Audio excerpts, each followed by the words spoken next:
Mummy, an Old Castle audiobook. Written by Jonathan Dunne. Narrated for you by the author.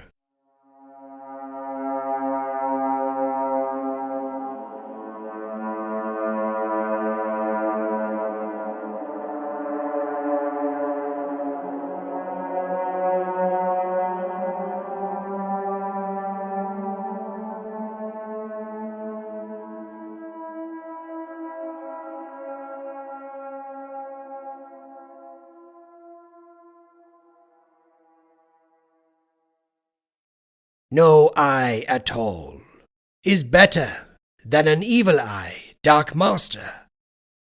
Charles Dickens, A Christmas Carol.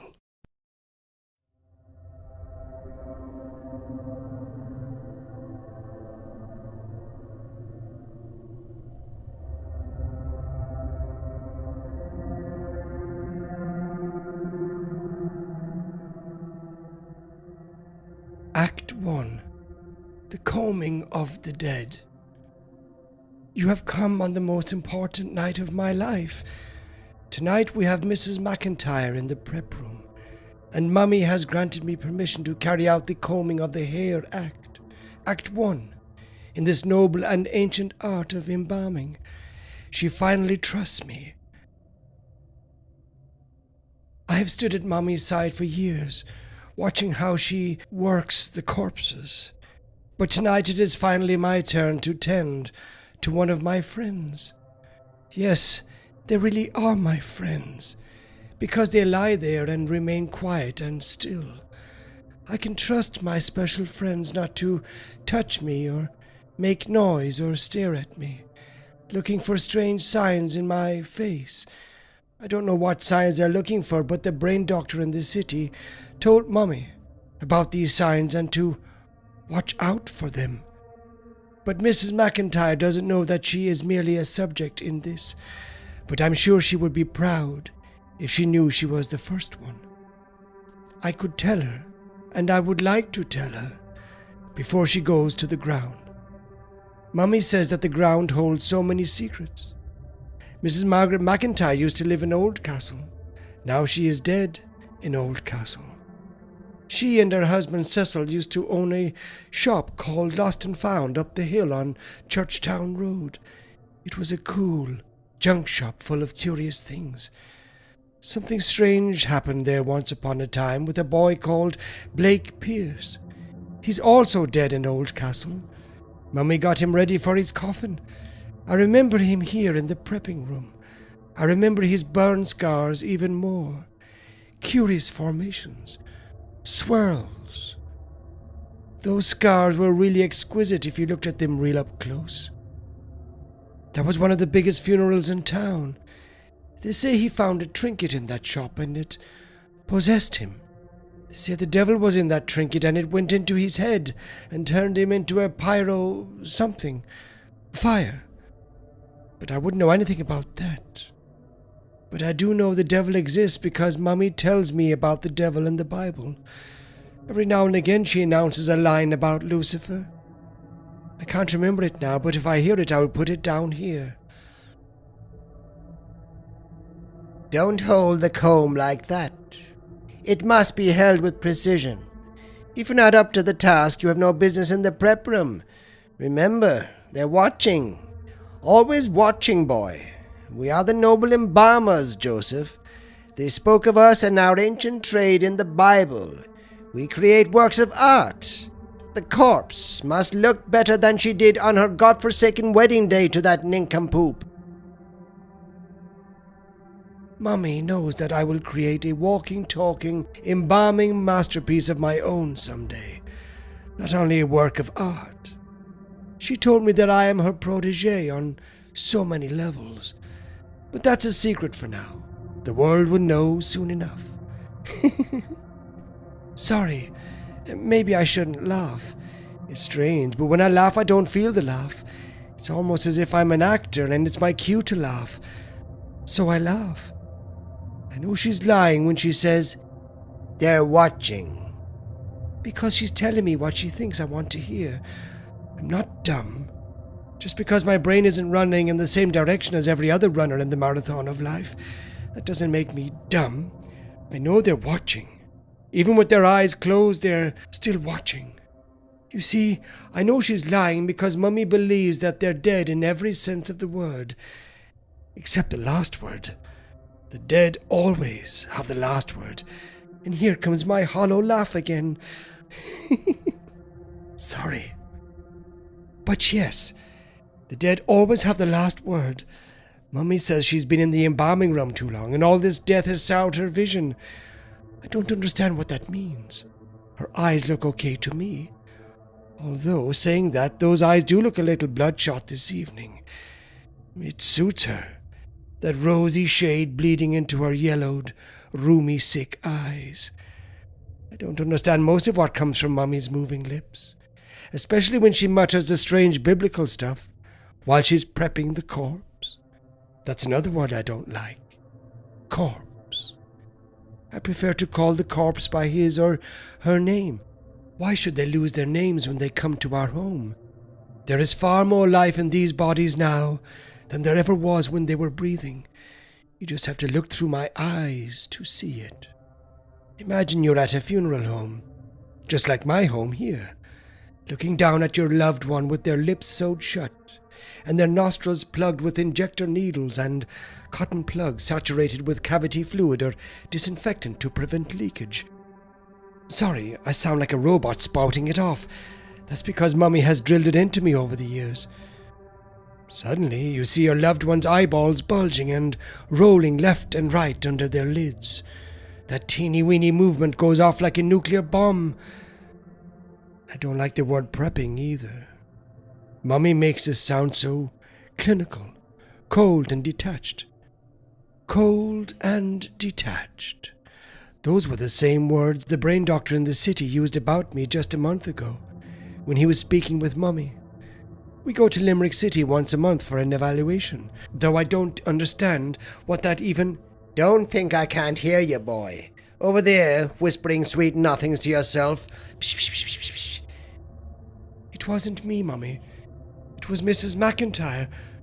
Oh, yes, of course. My apologies, Joseph. I should have known Mary still had a thing or two to say in the afterlife. After the life she's led with that husband of hers, Cecil. Cess to friends and family. Cesspool, more like. He scammed so many innocent people with his so-called antiquities in that grubby premises up there on Churchtown Road. All they had to do was look at the so-called antiquity a little closer, and they might have seen made in China somewhere on the back. Don't worry. I'll be sewing Mrs. McIntyre's lips shut when the cock crows at dawn. That'll quieten her. And I'll put a sailor's knot in there to be sure. Yes. She'll take her secrets to her grave, boy. Loose lips sink ships in a place like Oldcastle. I don't understand why she's talking about sinking ships. How can loose lips sink ships? By the way, it doesn't mean Mrs. McIntyre can't speak, just because she will have her lips sewed. If she has something she wants to say, she will get her message across some way without speaking. Here comes the hollow laugh. What are you giggling at over there? Nothing. I prefer you laugh at something rather than nothing, Joseph. That's the sign of a madman. We've spoken about this. I am laughing at something. Good. I'm laughing at something Mrs. McIntyre just said. Enough, Joseph. Let's not carry on with this charade any longer. How come I didn't hear her? I'm standing right next to you. Because she hinted at something, but didn't speak it. Mummy takes a deep breath and studies the tip of her needle. I see a drop of embalming fluid glistening at the tip. Death is for the dead. Life is for the living. Do you think the corpse would... Her name is Mrs. McIntyre. Do you think Mrs. McIntyre would want someone else disinfecting her feet and injecting embalming fluid into her calves if she were able to have a little chat with you? The dead do not move or speak or take selfies, Joseph. Jesus rose from the dead on the third day, Mummy. You keep telling me that if... Whoops. hate the way she goes all stiff like that, just standing there with her instruments of death, staring at Mrs. McIntyre's ankles without saying anything. I want her to look at me, but I don't want her to look at me. All I can hear is the rain on the roof of the prep room and that church choir chanting on the radio, over and over again, all echoey wailing. I don't have a clue what they're even saying. It means nothing to me. I don't like it, but I have to listen to it because she's listening to it. She says it brings her peace and serenity while she works the corpses. That's different, and you bloody well know it, Joseph. The Lord rose from the dead to conquer sin. None of us are free of sin. Some more than others. I'll mention no names. The angel said to the women, "Do not be afraid, for I know that you are looking for Jesus who was crucified. He is not here. He has risen, just as he said. Come and see the place where he lay." Matthew chapter 28, verses 5 to 6. Joseph, Joseph, Joseph of Arimathea, how many times have we spoken about this? When will you learn? You're 18 years of age now, son, and a man should know right from wrong, and what you're doing right now is firmly in the wrong category. Some things are better left unsaid, my boy. You concentrate on your task and your task alone. Take pride in your work. I forget that you are my protégé. She tells me to take pride in my work.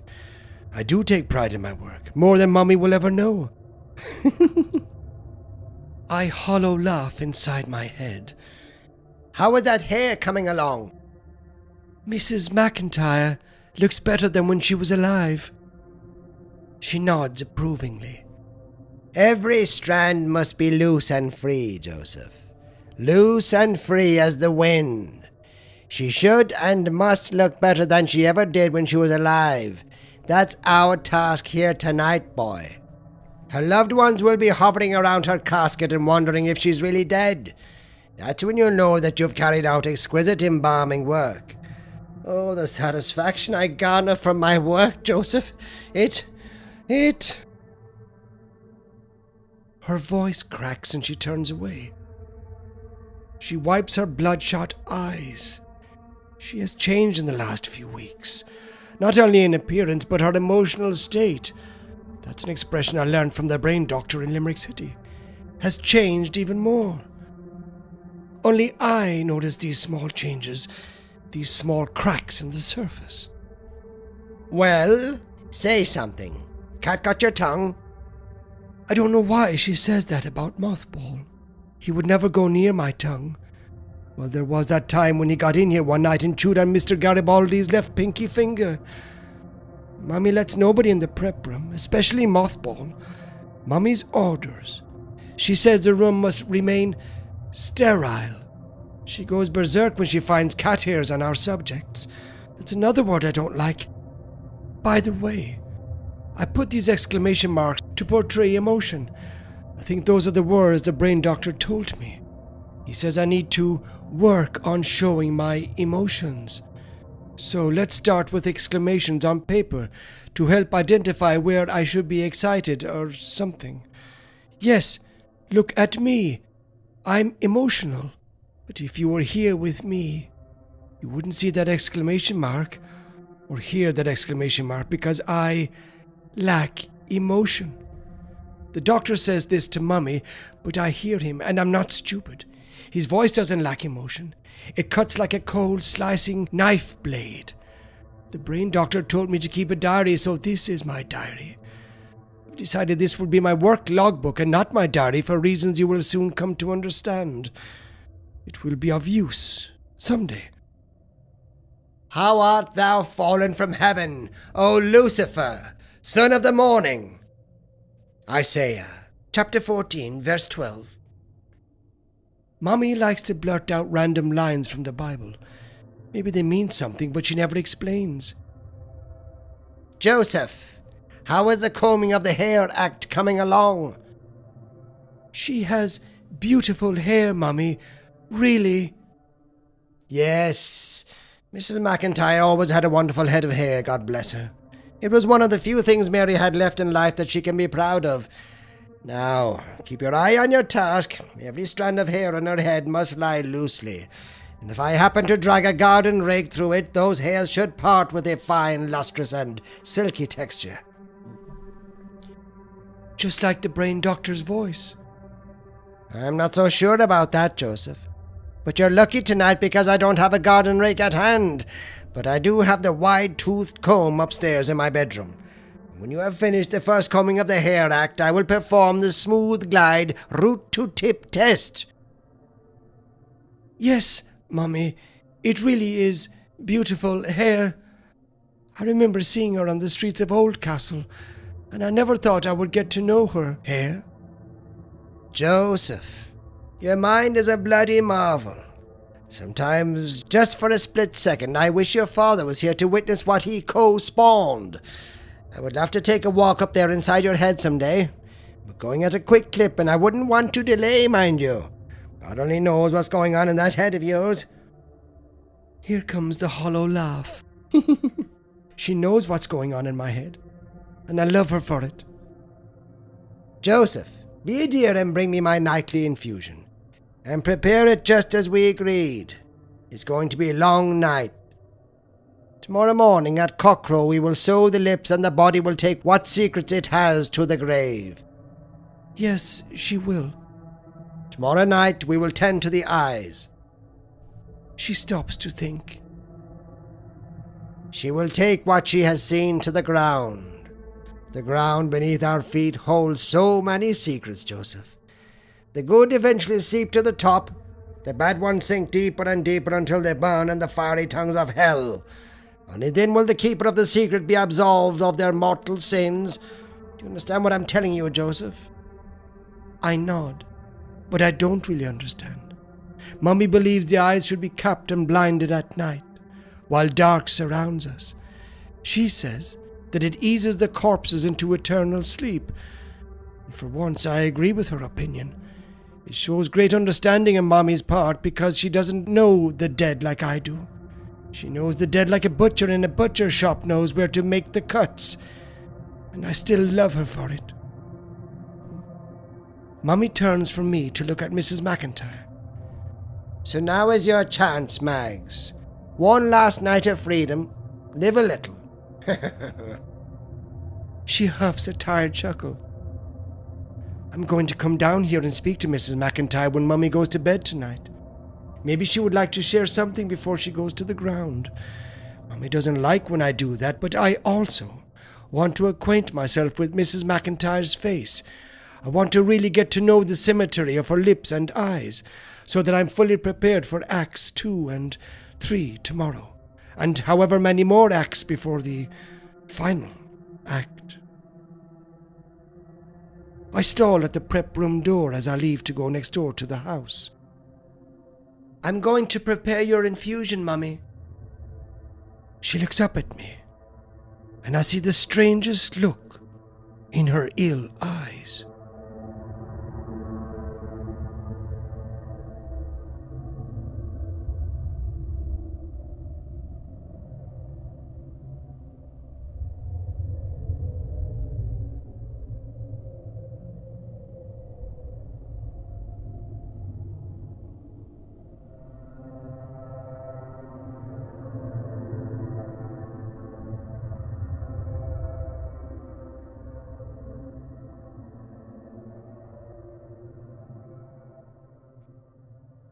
Mummy, an Oldcastle audiobook. Written by Jonathan Dunne. Narrated for you by the author.